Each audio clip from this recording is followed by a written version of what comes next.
Mari kita berdoa, Bapak Ibu. Bapak di surga, terima kasih untuk malam, pagi, dan sore hari ini Tuhan, yang kami sudah berkumpul di Zoom FEF Tuhan, yang di mana kiranya Engkau mau hadir di tengah-tengah kami Tuhan Yesus, dan Engkau mau urapi hamba-Mu, Bapak Juni Bale Tuhan, yang nanti akan memberikan isi hatimu Tuhan, kebenaran Tuhan di dalam firman-Mu Tuhan Yesus, dan buka kiranya hati pikiran kami Tuhan Yesus, telinga kami supaya kami dapat mendengar dan juga mengerti dan melakukan firman-Mu Tuhan. Biarlah kami menjadi pelaku firman-Mu Tuhan. Terima kasih Tuhan Yesus. Dan kiranya juga Engkau mau lindungi saudara-saudara kami yang masih di perjalanan, yang akan masuk Zoom Tuhan. Kiranya Engkau mau beserta mereka semuanya Tuhan. Terima kasih Tuhan. Di dalam nama Yesus kami berdoa. Haleluya. Amin. Amin. Terima kasih Bu Agatha yang sudah memimpin kita di dalam doa malam hari ini. Ya, sama-sama Bu Ayu. Ya, Shalom Bapak Ibu yang dikasihi Tuhan. Kita jumpa kembali dalam FWF Osaka, Wilmon Wongso Fellowship, obrolan santai keluarga Allah. Malam hari ini hamba Tuhan yang akan menyampaikan kebenaran firman Tuhan adalah Pastor Juni Bale dari Makassar. Beliau akan membawakan tema karakter yang diubahkan dari Filipi 3 ayat 4b sampai 8. Untuk itu, Pastor Juni Bale kami persilahkan.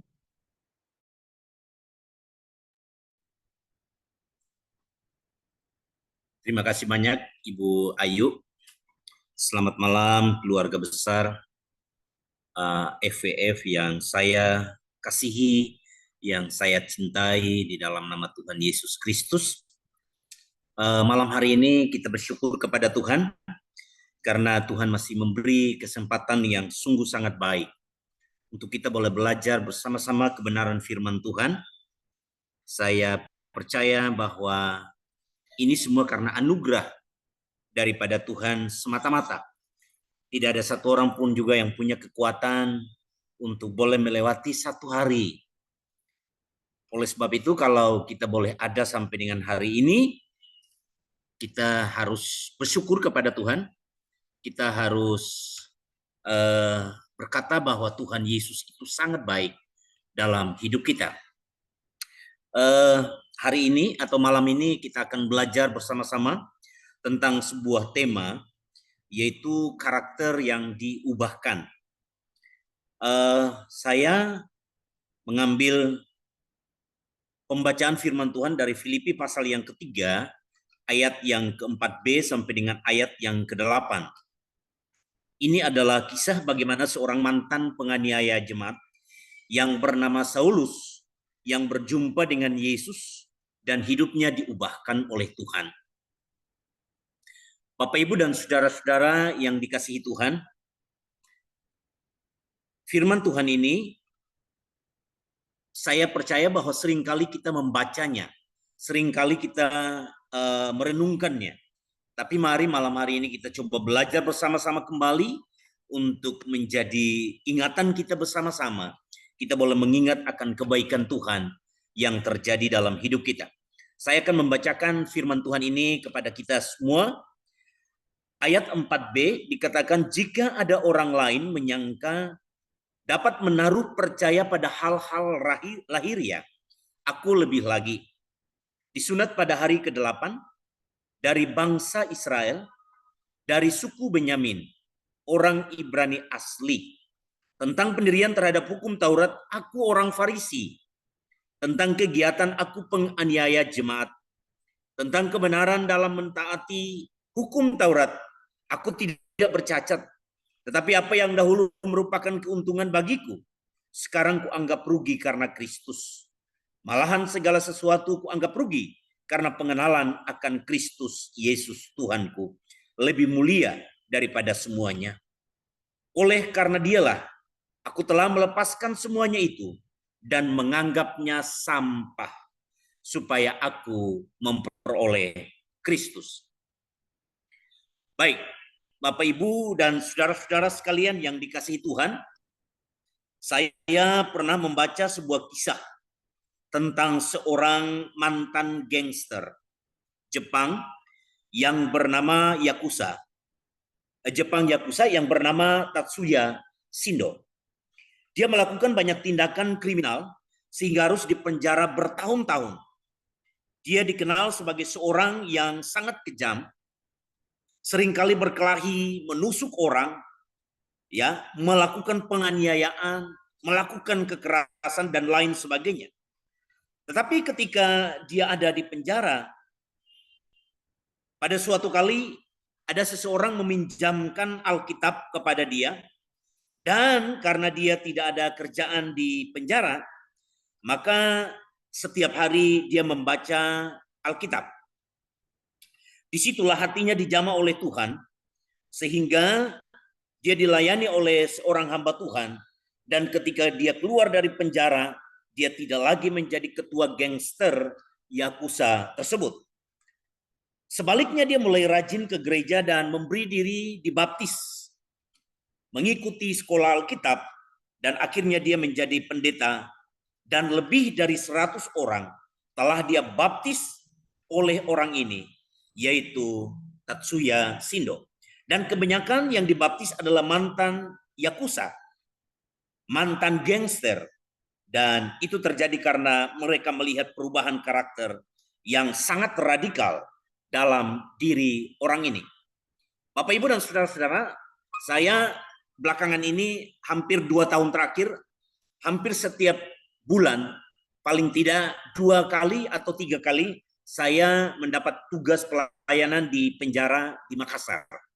Baik itu penjara umum maupun penjara narkoba. Hari tadi pagi jam 9 pagi, saya datang ke penjara narkoba wanita di Makassar untuk melakukan pelayanan di sana. Dan seringkali kalau saya datang ke sana, kalau ada orang baru yang ada, karena setiap bulan pasti ada orang baru yang masuk ke penjara, dan setiap kali ketika saya datang, saya bertanya kepada mereka, kasus yang mereka alami itu kasus apa? Kenapa dia bisa masuk ke penjara? Kenapa dia ada di sini? Ada macam-macam. Ketika tadi ada di penjara lapas wanita, saya bertanya, sekalipun lapas narkoba wanita, tetapi isinya itu bermacam-macam kriminal yang mereka lakukan, bukan hanya narkoba saja. Lalu tadi karena ada 1 orang wanita yang masih muda, dan dia ada di situ baru minggu lalu dipindahkan dari lapas yang lain ke lapas narkotika. Maka saya menanyakan dia tentang kasus yang dia lakukan. Dan dia berkata bahwa dia melakukan penipuan dan akhirnya dia divonis penjara dan dia harus menjalani hukuman selama 2,5 tahun di lapas itu. Nah, saudara-saudara yang dikasihi Tuhan, saya melihat setiap kali saya datang ke penjara, saya melihat muka-muka orang itu penuh dengan muka yang sangat menyesal. Muka-muka yang sangat-sangat sekali menyesali akan masa lalu ketika mereka melakukan akan kegiatan atau melakukan akan penipuan, malah menjual narkoba, memakai narkoba, atau bahkan melakukan kriminal-kriminal yang lain seperti penipuan terhadap uang perusahaan dan lain sebagainya. Nah, Bapak, Ibu, dan saudara-saudara, saya sangat yakin bahwa cerita ini, kisah ini, ya, Pastor Tatsuya Shindo ini, ketika dia berada di penjara, maka hanya ada 2 pilihan. Orang di penjara itu hanya ada 2 pilihan. Yang pertama, dia akan jadi semakin jahat, atau dia akan jadi semakin baik, atau dia akan jadi baik. Jadi di penjara itu hanya ada 2 pilihan itu saja. Ketika dia berteman dengan orang-orang yang mempengaruhi dia untuk lebih jahat, maka hidupnya ketika dia keluar dari penjara, dia akan lebih jahat daripada apa yang sebelumnya. Nah, oleh sebab itu setiap kali saya datang ke gereja di penjara-penjara ini, di kota Makassar, saya selalu mengingatkan supaya mereka harus berubah. Karakter mereka harus diubahkan. Dan ketika saya membaca kisah ini, ada seorang gangster, ya, di Jepang yang pernah ada tulisan di dalam buku bahwa orang ini melakukan kejahatan yang sangat banyak, kriminal yang sangat banyak. Tetapi ketika dia berjumpa dengan Tuhan, ketika dia diinjili, ketika dia membaca Alkitab, dia bertobat, maka hidupnya diubahkan oleh Tuhan. Bahkan ketika hidupnya diubahkan oleh Tuhan, karakternya yang radikal berubah, maka orang-orang lain yang ada di sekitar dia menjadi ikut berubah. Nah, Alkitab mencatat dari seorang yang bernama Saulus. Dia adalah seorang penganiaya jemaat. Dia adalah seorang yang sangat garang. Tetapi ketika dia mengalami perjumpaan dengan Yesus di pintu gerbang kota Damsik, dia bertobat, kemudian menjadi Paulus, rasul yang begitu memperhatikan orang-orang yang menanam gereja di berbagai tempat. Dan dia adalah orang yang bisa mementori banyak anak-anak rohani seperti Timotius, Titus, dan lain sebagainya. Nah, di sini kita melihat bahwa setiap orang yang hatinya dijamah oleh Tuhan, yang hatinya dipulihkan oleh Tuhan, yang hatinya benar-benar sudah diberkati oleh Tuhan, hidupnya bisa berubah. Di dalam 2 Korintus pasal 5 ayat 17 berkata, jadi siapa yang ada di dalam Kristus, dia adalah ciptaan baru. Yang lama sudah berlalu, sesungguhnya yang baru sudah datang. Ciptaan baru. Apa maksudnya di sini, saudara? Bukan rumahnya yang baru, bukan rambutnya yang baru, tetapi karakternya yang diperbaharui di dalam Tuhan. Nah, karakter itu sebenarnya apa sih, saudara? Karakter itu adalah watak atau sifat batin yang mempengaruhi pikiran dan perilaku kita, dan atau dengan kata lain, karakter adalah jati diri kita. Siapa kita sesungguhnya? Karakter itu berbicara tentang inner life, ya, manusia batin yang mempengaruhi tindakan kita di luar. Ini agak berbeda daripada kepribadian, ya. Kalau kepribadian adalah sifat yang kita tampilkan di luar ketika kita berinteraksi dengan orang lain. Dengan kata lain, bahwa kepribadian adalah public life. Apakah kepribadian sama dengan karakter? Bisa sama, bisa juga tidak. Ya, bisa sama, bisa juga tidak. Tergantung daripada kejujuran kita. Ya, sebab bisa saja ada orang yang hatinya busuk, tetapi ketika dia ingin mengecoh atau memperdaya orang lain, dia menampilkan penampilan yang santun dan baik, dan itulah yang dikecam oleh Yesus kepada orang-orang Farisi dan ahli-ahli Taurat di dalam Matius pasal yang ke-23 ayat 27. Berkata, celakalah kamu, hai ahli-ahli Taurat dan orang-orang Farisi. Hai kamu orang-orang munafik, sebab kamu sama seperti kuburan yang dilabur putih, yang sebelah luarnya bersih tampaknya, tetapi yang sebelah dalamnya penuh dengan tulang belulang dan pelbagai kotoran. Tuhan Yesus di sini memakai kata yang keras, yaitu munafik, atau dalam bahasa aslinya itu hipokrit. Dalam bahasa Yunani hipokrites.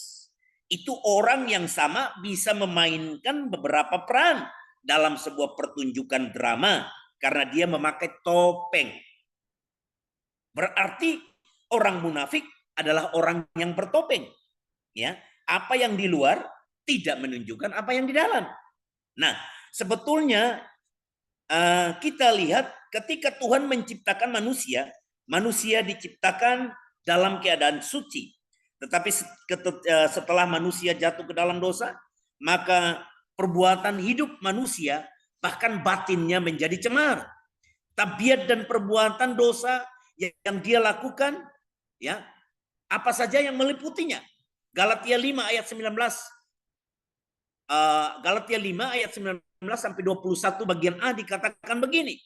Perbuatan daging telah nyata, yaitu percabulan, kecemaran, hawa nafsu, penyembahan berhala, sihir, perseteruan, perselisihan, iri hati, amarah, kepentingan diri sendiri, percideraan, roh pemecah, kedengkian, kemabukan, pesta pora, dan sebagainya. Ini adalah pelbagai daftar kejahatan yang dilakukan oleh orang yang hatinya busuk, yang telah jatuh dalam dosa, dan mereka tentu tidak akan mendapat bagian dalam kerajaan Allah. Tetapi kalau orang karakternya sudah diubah oleh Tuhan, yang dimunculkan bukan lagi perbuatan daging, tetapi buah roh, Dalam Galatia 5 ayat 22 sampai 23 mencatat tentang buah roh. Dikatakan di sana, tetapi buah roh ialah kasih, sukacita, damai sejahtera, kesabaran, kemurahan, kebaikan, kesetiaan, kelemah lembutan, penguasaan diri. Tidak ada hukum yang menentang hal-hal ini. Nah, saudara-saudara, Bapak Ibu yang saya kasihi di dalam Tuhan Yesus Kristus, tentunya kita menginginkan karakter yang baik, yang mirip seperti Kristus. Namanya juga orang berusaha dengan tekad dan usahanya mengubah hidup dari yang buruk menjadi yang baik. Tetapi tidak akan bisa, tidak akan pernah bisa, karena kita cuma mau mengubah luarnya saja. Tuhan mau bekerja dari dalam, ya. Tuhan mau bekerja dari dalam keluar. Nah, hari ini kita akan membahas ada 4 langkah supaya kita bisa mengalami perubahan karakter yang radikal di dalam Tuhan. Ya. Yang pertama adalah karya Roh Kudus yang bisa mengubah kita, dan nanti yang kedua kuasa Roh Kudus, kuasa firman dan doa. Dan yang ketiga adalah keteladanan yang baik. Dan yang keempat adalah komitmen untuk merespon dengan benar. Nah, saudara-saudara yang dikasihi Tuhan, yang pertama kita harus memiliki yang namanya kita harus mempunyai Roh Kudus dalam hidup kita. Perubahan itu terjadi melalui karya Roh Kudus. Ini sangat penting sekali. Ya, yaitu karya Roh Kudus yang ada di dalam hidup kita. Ya. Mari kita lihat firman Tuhan dalam Roma pasal 8 ayat 5 sampai dengan 6. Dikatakan, sebab mereka yang hidup menurut daging memikirkan hal-hal yang dari daging. Mereka yang hidup menurut roh memikirkan hal-hal yang dari roh. Karena keinginan daging adalah maut, tetapi keinginan roh adalah hidup dalam damai sejahtera. Roh Kudus adalah pribadi yang menuntun kita kepada pertobatan. Roh Kudus adalah pribadi yang membuat kita sadar, yang membuat kita menginsafi dosa-dosa kita. Dan kemudian kita datang di bawah kaki Yesus untuk menanggalkan semua masa lalu kita. Dan kemudian kita dituntun oleh Roh Kudus untuk mulai bertumbuh di dalam iman. Tetapi kadang-kadang kita juga bertanya, kenapa saya harus ikut? Saya sudah ikut Tuhan. Kenapa saya sudah rajin berdoa tetapi karakter lama saya belum saya tinggalkan? Saudara-saudara, pertanyaan-pertanyaan seperti ini kadang-kadang banyak menghantui banyak orang. Ya. Tadi saya ceritakan bahwa seringkali kalau saya datang ke penjara, saya berdialog, saya mau tanya kenapa masalah mereka. Ya. Tadi saya melihat seorang ibu juga yang mukanya pucat sekali, bibirnya pucat, putih, pasi. Lalu saya bertanya, kenapa ibu? Dia bilang, saya punya penyakit anemia. Ya, saya ini kalau tertekan begitu Pak Pendeta. Saya doakan, saya bilang izinkan Roh Kudus untuk berkarya dalam hidup ibu. Ya, jangan pernah membiarkan hidup ibu untuk terus dikuasai dengan pikiran-pikiran yang negatif, dengan pikiran-pikiran yang berkata bahwa ibu anemia yang berat. Ibu harus berkata dalam hidupmu bahwa Tuhan Yesus sudah menyucikan hidup saya. Tuhan Yesus sudah menebus dosa-dosa saya. Ya, sekalipun sekarang ibu ada di sini karena konsekuensi dari perbuatan yang dilakukan. Tetapi satu hal yang ibu harus percayai bahwa Tuhan Yesus sudah menyucikan hidupmu. Nah, saudara-saudara sekalian, seringkali kita ketika mengabarkan Injil, menyampaikan kabar baik kepada orang-orang percaya, mereka masih belum bertumbuh atau belum mengizinkan Roh Kudus untuk sungguh-sungguh bekerja dalam hidupnya. Sehingga sifat-sifat buruk yang lama, yang belum mereka lepaskan itu senantiasa menyertai kehidupan mereka. Saudara-saudara, mungkin yang terjadi adalah kesalahpahaman kita berpikir bahwa ketika kita percaya kepada Yesus maka kemudian perubahan karakter adalah sesuatu yang terjadi secara otomatis, yang tiba-tiba begitu saja langsung jadi. Jadi kadang-kadang orang berpikir bahwa saya sudah datang ke gereja, saya sudah rajin datang ke gereja, saya sudah rajin berdoa, saya sudah rajin memberi persembahan, rajin memberi perpuluhan dan segala macamnya. Saya sudah rajin untuk ikut ibadah, sun dan segala macam. Tapi kenapa hidup saya masih belum berubah di titik ini? Kenapa hidup saya belum beres di titik ini? Ada salah apa? Nah, kita mulai koreksi diri kita masing-masing, ya, bahwa perubahan karakter itu tidak terjadi secara otomatis, tapi kita harus berjuang untuk melakukannya hari lepas hari. Firman Tuhan katakan tidak demikian, bahwa kita adalah orang-orang yang harus hidup di dalam proses waktu demi waktu, hari demi hari, makin lama makin mengalami perubahan karakter di dalam Kristus, dan Roh Kuduslah yang memberikan kekuatan kepada kita yang mendengarkan suaranya melalui banyak cara, supaya kemudian kita taat, dan ketaatan kita itu adalah kunci perubahan karakter kita. Ketika kita taat kepada firman Tuhan, kepada Roh Kudus, maka itu adalah kunci di mana kita akan mengalami perubahan karakter yang terjadi hari ke hari. Kita tidak bisa berpikir bahwa kita hanya berdiam, kita hanya menunggu, kita hanya menjadi pribadi yang pasif. Di dalam Roma pasal 12 ayat 2 mengatakan di situ ada sebuah kalimat perintah, berubahlah oleh pembaharuan budimu. Berubahlah bukanlah sesuatu yang akan terjadi secara otomatis, tetapi kita kerjakan, kita usahakan, kita gumuli setiap waktu di dalam kehidupan kita. Tetapi jangan pula ketika kita mau berubah, ketika kita mau berjuang, berusaha mengandalkan kekuatan kita sendiri, karena itu pasti gagal. Kita tidak akan mampu. Kemampuan kita, keberhasilan kita itu terletak pada Roh Kudus yang memberi kepada kita kuasa, yang memberi kepada kita power atau kekuatan, memberi kepada kita kekuatan sehingga proses itu terjadi di dalam kehidupan kita. Nah, transformasi karakter bukan sesuatu yang dari luar, tetapi dari dalam kehidupan kita. Dan karena di dalam hidup kita itu ada Roh Kudus, di sanalah kita mendapatkan jaminan bahwa perubahan karakter adalah sesuatu yang sangat mungkin terjadi di dalam kehidupan kita. Nah, saudara-saudara, mari kita buka hati kita. Ya, mari kita buka hati kita. Kita izinkan Roh Kudus untuk tinggal dalam hidup kita. Biarkan ia menunjukkan kepada kita apa kehendak Allah, apa yang baik dan apa yang sempurna, yang harus dikejar senantiasa, yang harus kita upayakan di dalam kehidupan kita.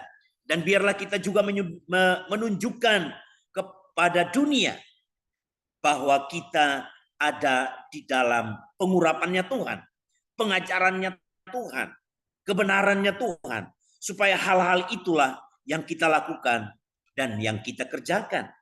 Nah, saudara-saudara, perubahan yang terjadi, yang kita lihat sama seperti perubahan dari ulat berubah menjadi kepompong dan akhirnya menjadi kupu-kupu. Perubahan itu, proses itu perlahan-lahan. Proses itu tidak terjadi begitu singkat. Ketika kita melihat kepompong, maka kita mau berusaha untuk membantu dia, mengeluarkan dia supaya cepat, itu justru akan membuat dia menjadi cacat. Dia tidak akan menjadi kupu-kupu yang indah. Dia tidak akan menjadi kupu-kupu yang baik. Tetapi dia akan menjadi kupu-kupu yang cacat.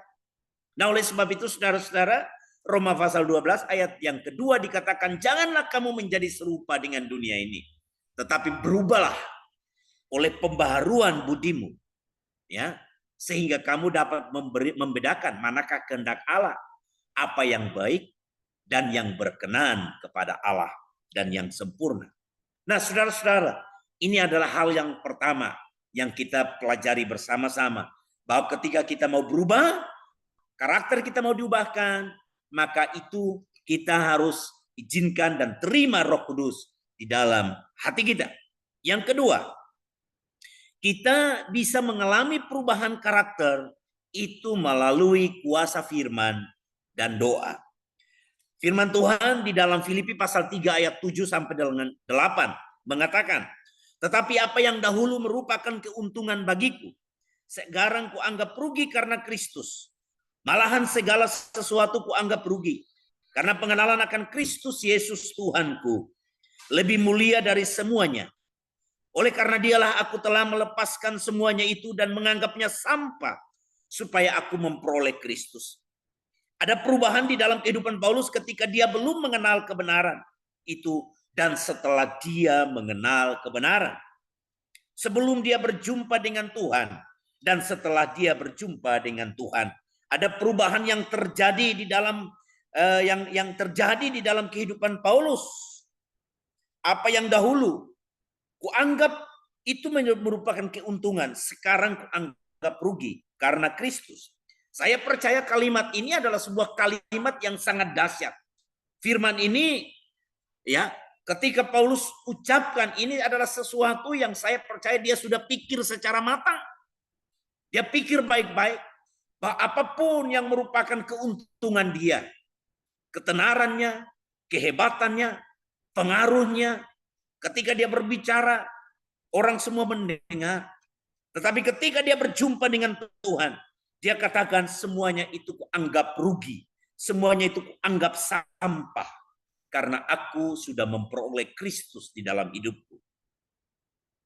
Saudara-saudara sekalian yang dikasihi Tuhan, supaya kita bisa mengalami atau kita bisa berubah karakter kita, yang pertama kita harus mengenal kebenaran itu sendiri.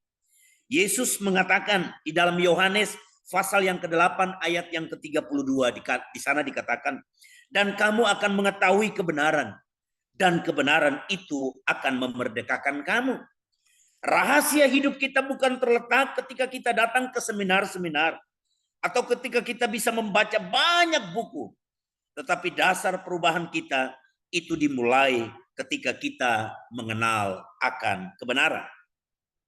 Bapak Ibu Saudara sekalian, apa saja yang Tuhan inginkan untuk diubahkan dalam hidup kita? Apakah kita masih ingin mengubahkan hubungan kita? Ya, tentu kita harus mengenal kebenaran, ya, dalam membangun hubungan dengan Tuhan. Apa yang salah, apa yang kurang dari hubungan kita, kita harus tahu terlebih dahulu. Kita harus mau merubah kebiasaan-kebiasaan buruk kita. Kita harus mau terlebih dahulu apa saja kebiasaan buruk yang ada dalam diri kita. Ya, kebiasaan-kebiasaan buruk yang masih ada dalam diri kita, tentu kita tahu kita harus rubah dulu. Ketika kita hubungan kita dengan Tuhan atau hubungan kita dengan sesama, hubungan kita dengan istri, hubungan dengan suami, atau hubungan dengan anak-anak, atau hubungan dengan keluarga, kalau masih ada yang belum beres, kita harus perbaiki. Kita harus mulai, ya. Kita harus mulai, ya. Kita harus membangun hubungan yang baik. Kita merubah supaya pelan-pelan hubungan kita menjadi baik. Saudara sekalian, banyak orang berpikir bahwa kebenaran itu bisa mereka dapat dari seperti kebiasaan banyak orang, bahwa orang lain melakukan itu dan kalau saya melakukan itu sama dan itu benar. Ya, ada juga orang yang berpikir bahwa kebenaran itu kalau masuk logika, ya, maka itu benar. Kalau saya menganggap bahwa itu kebenaran masuk di logika saya, maka itu benar. Kalau nggak masuk logika, itu keliru. Ya, tetapi firman Tuhan katakan di dalam Amsal pasal 1 ayat 25. Ada jalan yang disangka orang lurus, tetapi ujungnya menuju maut. Nah, saudara-saudara sekalian, satu-satunya kebenaran yang kita bisa pakai sebagai tolak ukur, ya, apakah hidup kita, apakah pandangan kita, apakah karakter kita bisa benar atau salah, itu adalah firman Tuhan. Ya, firman Tuhan itu menjadi tolak ukur. Firman Tuhan itu menjadi pedoman. Firman Tuhan itu menjadi dasar supaya karakter kita ini diubahkan. Itu adalah firman Tuhan. Oleh sebab itu, saya percaya bahwa kita semua sudah punya habit, sudah punya kebiasaan untuk membaca Alkitab setiap hari. Setiap hari, ya. Bukan baca Alkitab kadang-kadang. Atau baca Alkitab kalau kita mau baca. Atau baca Alkitab ketika kita ikut ibadah. Atau kita baca Alkitab saat kita Zoom seperti ini. Tapi kita sudah membaca Alkitab setiap hari. Itu sudah menjadi habit, sudah menjadi gaya hidup kita. Ya, karena firman Tuhan ini menjadi pedoman. Firman Tuhan ini yang mengajari kita untuk kita mengerti tentang kebenaran. Ya, karena Amsal katakan ada jalan yang disangka orang lurus, tetapi ujung-ujungnya pasti menuju maut. Ya, makanya tadi saya katakan bahwa belum tentu pikiran kita yang berpikir bahwa oh ini masuk logika saya, ini masuk di pikiran saya lakukan ini. Belum tentu itu benar sesuai dengan firman Tuhan. Ya, sesuai dengan firman Tuhan. Apakah orang yang pernah melakukan kesalahan dia tidak pernah menyesal? Menyesal. Ya, pasti menyesal. Ketika kita melakukan kesalahan kita pasti menyesal. Waktu kita melakukan kesalahan atau melakukan dosa, ya, apakah kita tidak menyadarinya? Kita pasti menyadarinya, kita tahu bahwa ini salah. Tapi karena kita akan tergiur dengan sesuatu, kita melakukan juga. Nah, saudara-saudara sekalian yang dikasihi Tuhan, satu-satunya kebenaran yang bisa kita pakai sebagai tolak ukur, tadi saya katakan bahwa itu adalah firman Allah. Nah, ini adalah kebenaran. Di dalam Mazmur pasal 119 ayat 105, firman Tuhan mengatakan seperti ini. Firman-Mu itu pelita bagi kakiku dan terang bagi jalanku. Firman-Mu itu pelita bagi kakiku dan terang bagi jalanku. Ini adalah satu ayat, satu bagian ayat firman Tuhan dalam Alkitab yang menjadi ayat yang saya menjadi landasan pegangan hidup saya sejak tahun 96 ketika saya masuk sekolah Alkitab dan menjadi penginjil. Firman-Mu itu jadi pelita bagi kakiku dan terang bagi jalanku. Saya dulu hidup di dalam kegelapan. Saya percaya dan saya menyadari bahwa hidup saya di dalam kegelapan. Sekalipun setiap minggu saya datang ke gereja. Tapi ada hal-hal yang saya lakukan, yang saya tahu ketika saya masuk sekolah Alkitab, ketika saya tahu kebenaran, saya tahu bahwa perbuatan masa lalu saya itu adalah perbuatan yang sangat jahat di hadapan Tuhan. Sehingga ketika saya bertemu dengan firman Tuhan, ketika saya tahu firman Tuhan, Mazmur 119 ayat 105 berkata, firman-Mu itu pelita bagi kakiku dan terang bagi jalan. Kalau saya melakukan kesalahan, saya tahu bahwa firman Tuhan itu adalah jawaban. Saya kembali kepada firman Tuhan, saya baca firman Tuhan, saya renungkan firman Tuhan dan saya tahu bahwa firman Tuhan itu menjadi terang, menjadi pelita yang menuntun saya untuk kembali kepada jalan yang benar. Kalau kita sungguh-sungguh membaca, kalau kita sungguh-sungguh melakukan firman Tuhan, maka kita akan bertemu dengan kebenaran itu. Kita tidak akan bertemu dengan kebenaran kalau kita tidak intim dengan Tuhan. Hanya lewat firman Tuhan dan doa saja kita akan berjumpa dan bertemu dengan Tuhan. Nah, saudara sekalian, oleh sebab itu berdoalah dengan tekun. Hiduplah intim dengan Tuhan.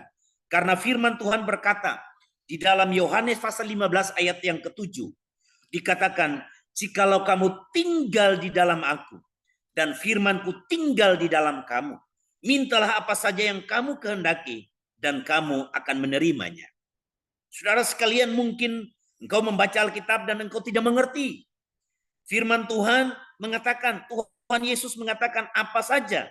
Minta penjelasan daripada Tuhan. Minta hikmat daripada Tuhan. Minta penerangan daripada Tuhan. Supaya kita mendapatkan arti. Mendapatkan apa yang Tuhan inginkan. Di dalam ketika kita membaca firman Tuhan. Ya, saya percaya waktu kita tinggal di dalam firman Tuhan. Waktu kita tinggal di dalam Tuhan.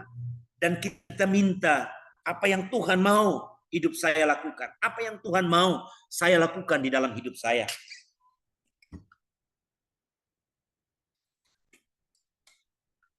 Saya percaya bahwa Tuhan akan melakukannya, memberikan jawaban di dalam setiap kehidupan kita. Ya. Di dalam kehidupan kita. Nah, saudara-saudaraku yang dikasihi Tuhan, mungkin saat ini kita belum menerima akan sesuatu yang kita gumuli di dalam Tuhan. Tapi percayalah, jangan pernah berpaling, terus berdoa, terus minta hikmat daripada Tuhan untuk tetap ada di dalam hadirat Tuhan. Jangan pernah meninggalkan, jangan pernah bosan, jangan pernah ragu tentang kebenaran firman Tuhan. Ya, jangan pernah ragu dengan kebenaran firman Tuhan. Saya sangat percaya bahwa firman Tuhan itu jawaban. Firman Tuhan itu adalah pelita di dalam hidup kita. Firman Tuhan ketika Tuhan tinggal di dalam hidup kita, maka dikatakan bahwa minta apa saja Tuhan akan berikan kepada kita. Artinya bahwa ketika kita merenungkan firman Tuhan, kita nggak paham, kita tidak tahu, minta Tuhan. Tuhan berikan saya hikmat untuk saya boleh mengerti akan firman ini, supaya saya dapat melakukannya dalam hidup saya hari lepas hari. Kemarin ketika saya mendengar informasi bahwa Pak Sinto dipanggil oleh Tuhan, saya diingatkan firman Tuhan di dalam Yakobus. Tadi malam saya bagikan firman itu ketika kami doa malam. Saya bagikan bahwa saya percaya hidup ini begitu singkat. Hidup itu seperti uap, ya, yang ada sebentar lalu hilang. Saya begitu termenung kemarin, sepanjang hari saya baca bolak-balik kitab Yakobus, surat Yakobus. Saya mau Tuhan supaya hidup kami ini berkenan kepada Tuhan, ya. Hidup kami ini berkenan kepada Tuhan, ya. Kami hanya tunduk kepada Tuhan. Kami hanya melakukan apa yang Tuhan inginkan terjadi dalam hidup kami. Tuhan lakukan sesuatu dalam hidup kami. Saya percaya bahwa kita semua menyadari bahwa hidup kita di dunia ini hanya sementara. Oleh sebab itu, mari kita melakukan apa yang Tuhan inginkan dalam hidup kita. Nah, hal yang ketiga, saudara, supaya karakter kita diubahkan dalam Tuhan. Hal yang ketiga, kita harus menjadi teladan yang baik, keteladanan yang baik. Nah, saudara, tahukah saudara bahwa meniru adalah sebuah kemampuan dasar yang dimiliki oleh seseorang ketika dia dilahirkan. Sebagaimana yang kita ketahui, bayi lahir tanpa mempunyai kemampuan apa-apa. Ya. Bayi lahir tanpa mempunyai kemampuan apa-apa. Tetapi seiring berjalan, waktu dia mulai belajar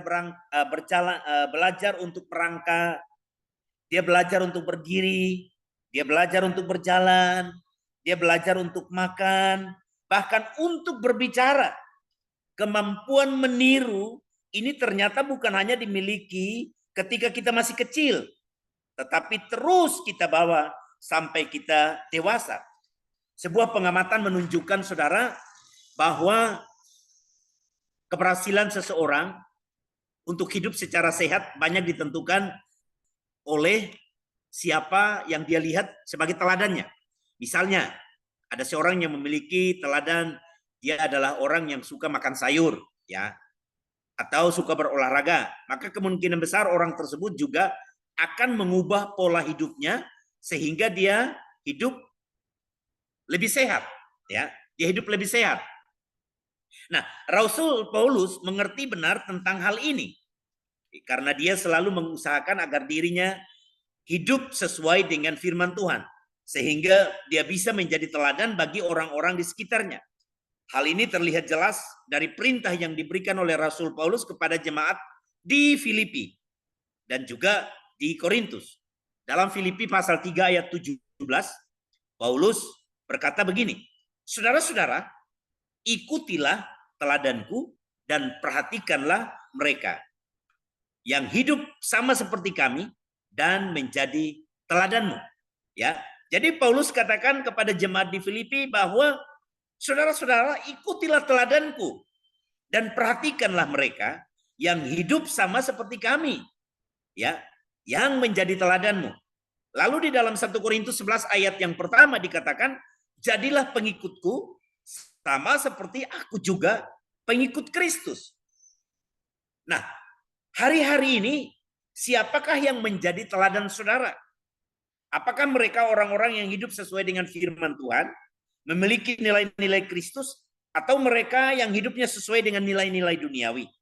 Saya percaya bahwa keteladanan yang baik dapat mengubah kehidupan seseorang. Seorang yang punya karakter yang awalnya keras, tidak bertanggung jawab, bahkan memakai narkoba dan dipenjara, dia bisa berubah ketika dia meneladani keteladanan yang baik, dan tanpa dia sadari, saat dia melakukan hal tersebut, dia juga menjadi teladan buat orang-orang di sekitarnya. Dia bisa menjadi teladan buat istrinya, ya, buat keluarganya, bahkan buat teman-temannya.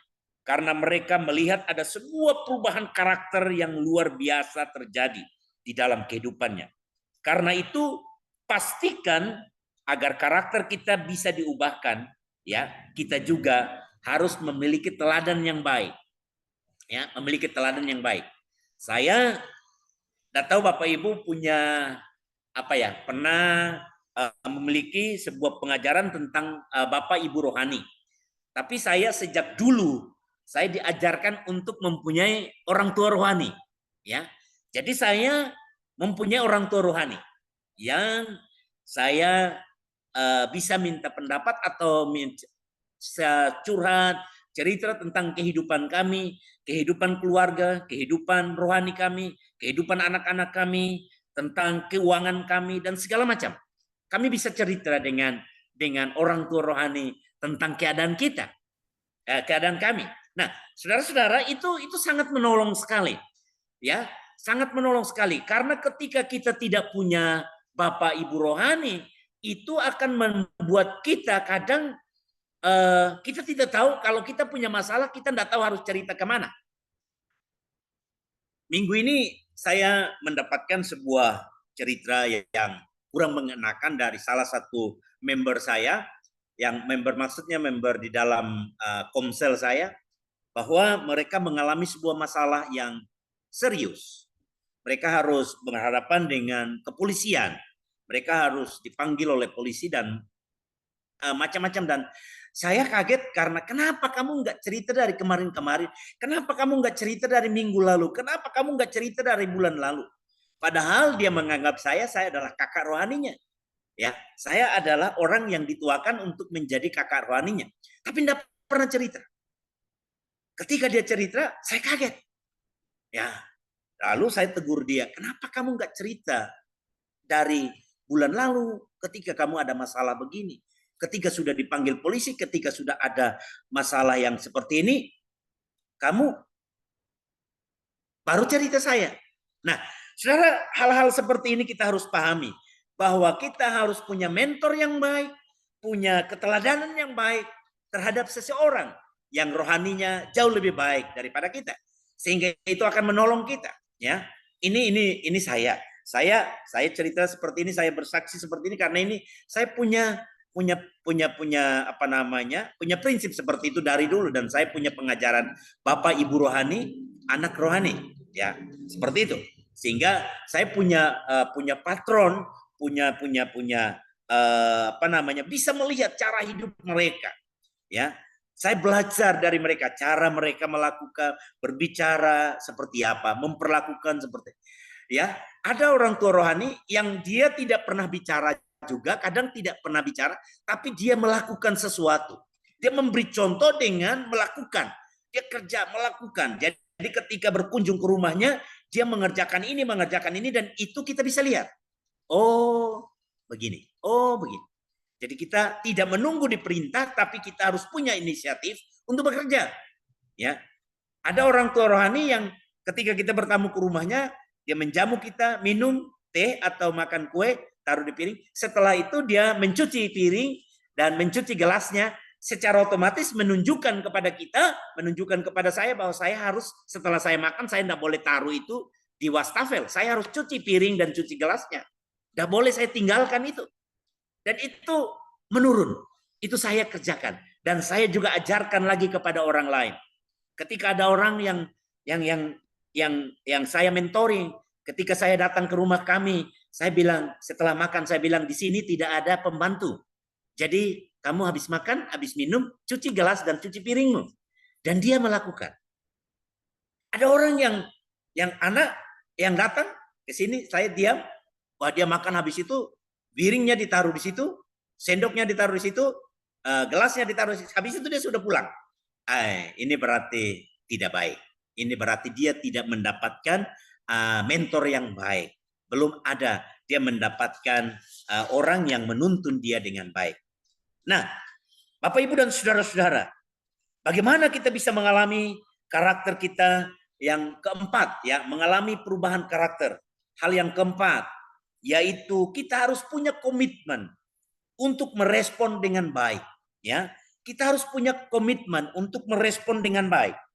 Merespon terhadap hal-hal yang tidak menyenangkan, bahkan orang-orang yang menyebalkan saudara. Saudara, kalau kita baca Alkitab, kita tahu Tuhan menginginkan agar kita jadi orang yang sabar dan penuh kasih. Tetapi kan mempraktekannya sulit. Dan justru praktek tentang buah roh tadi, ya, itu bisa terjadi ketika kita menghadapi situasi yang nyata, yang kurang menyenangkan. Misalnya, kalau kita berdoa di pagi hari, Tuhan, hari ini aku mau sabar Tuhan. Ya, hari ini Tuhan, saya mau supaya Tuhan memberikan roh kesabaran kepada saya. Mungkin hari ini, ya, hari ini lalu lintas terjadi macet di jalanan ketika kita keluar, macet saudara. Dan mungkin saudara kehilangan kesabaran. Atau mungkin kalau kita harus ngantri di bank, ya, aduh antriannya sangat panjang sekali, sehingga kita harus menghabiskan banyak waktu di sana, sehingga kita ngomel, kita menggerutu. Saudara, atau kemudian ketika kita keluar, ya, mau masuk ke mobil kita, ada orang yang memaki-maki kita karena dia bilang katanya kita parkir terlalu dekat dengan mobil dia, sehingga dia susah untuk masuk ke dalam mobilnya. Dan waktu kita kembali ke rumah, mungkin istri kita mencereweti kita, lebih galak daripada kita, saudara. Suami panglima, istrinya pangnam, kira-kira seperti itulah, ya. Jadi hal-hal ini yang harus membuat kita sering marah, sering jengkel, kepahitan dan segala macam. Tetapi kalau kita belajar merespon dengan benar, maka justru karakter kita akan muncul, ya, yaitu karakter yang baik seperti Kristus. Ya, karakter yang baik seperti Kristus. Ingat, ketika Kristus disalib, orang berteriak, salibkan dia, salibkan dia. Apa balasan Yesus kepada orang-orang itu? Kepada mereka dia berdoa, Bapa, ampunilah mereka karena mereka tidak tahu apa yang mereka perbuat. Dari mana kita tahu bahwa Yesus itu memiliki sifat belas kasihan? Dari respon yang dia berikan kepada orang-orang yang menjahati dia. Ya, kalau orang melakukan hal yang tidak menyenangkan kepada saudara atau keadaan tidak baik, ya, maka kita marah, kita jengkel, ya, kita marah, kita jengkel dan sebagainya. Saudaraku, hari ini kita belajar, ya, bahwa Tuhan memberikan kepada kita agar kita senantiasa mengampuni. Nah, kita harus punya komitmen. Saudara, kata komitmen itu berasal dari bahasa Latin, yaitu ya komiter, yang artinya bahwa kita harus menyatukan, mengerjakan, menyambungkan, menggabungkan dan mempercayai. Dalam arti yang lain bahwa komitmen ialah sikap, suatu sikap setia serta bertanggung jawab, ya, seseorang kepada orang lain atau diri sendiri, organisasi dan lain sebagainya. Ini kita harus punya komitmen, saudara. Kita harus punya komitmen yang benar untuk meresponi akan panggilan Tuhan di dalam hidup kita untuk perubahan hidup.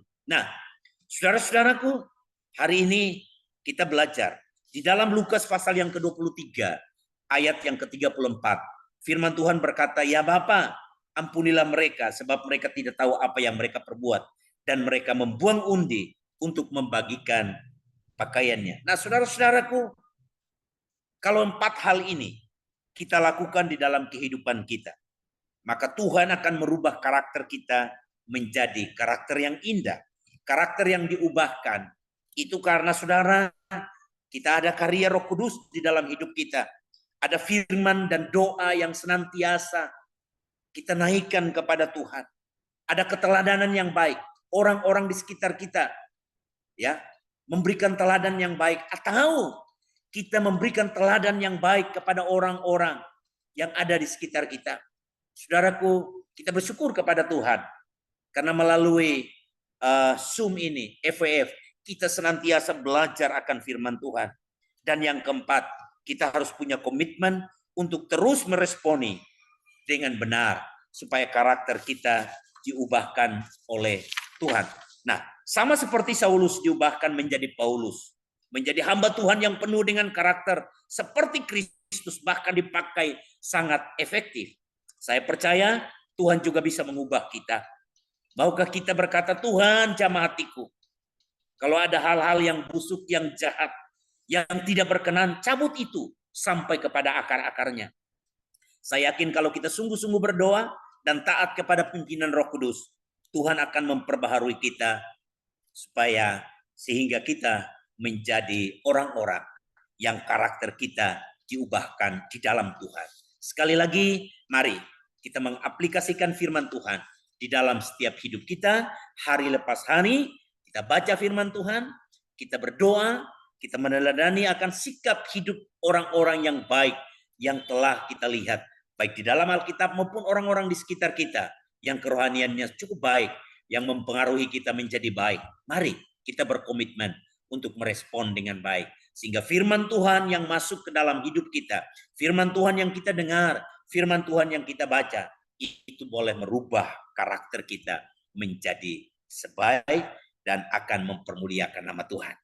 Ini firman Tuhan yang dapat saya bagikan kepada kita semua pada malam hari ini. Saya percaya bahwa firman Tuhan ini terus berbicara di dalam setiap kehidupan kita, membawa kita untuk berubah dan menjadi berkat bagi banyak orang. Tuhan Yesus memberkati kita semua. Amin. Mari kita berdoa untuk kebenaran firman Tuhan ini. Bapa yang baik, kami mengucap syukur kepadamu ya Tuhan malam hari ini. Kami berterima kasih ya Tuhan.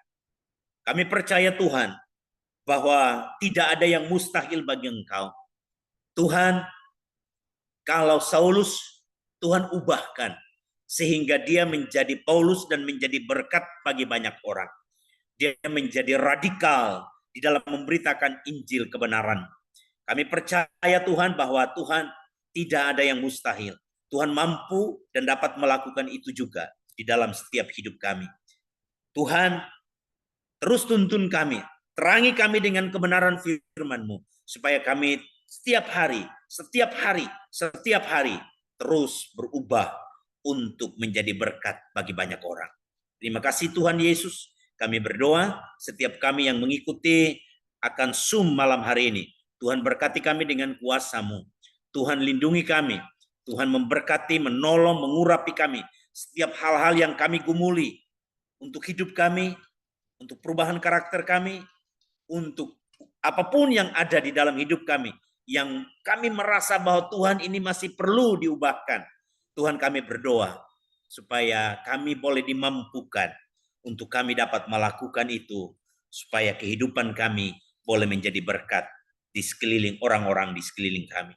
Terpujilah nama-Mu ya Tuhan, berkati Zoom ini Tuhan, berkati FWF, anggota-anggota, orang-orang yang terlibat di dalam FWF. Tuhan memberkati, menolong, melindunginya, supaya hidup kami semakin hari semakin baik, sama seperti meneladani kehidupan Kristus Tuhan.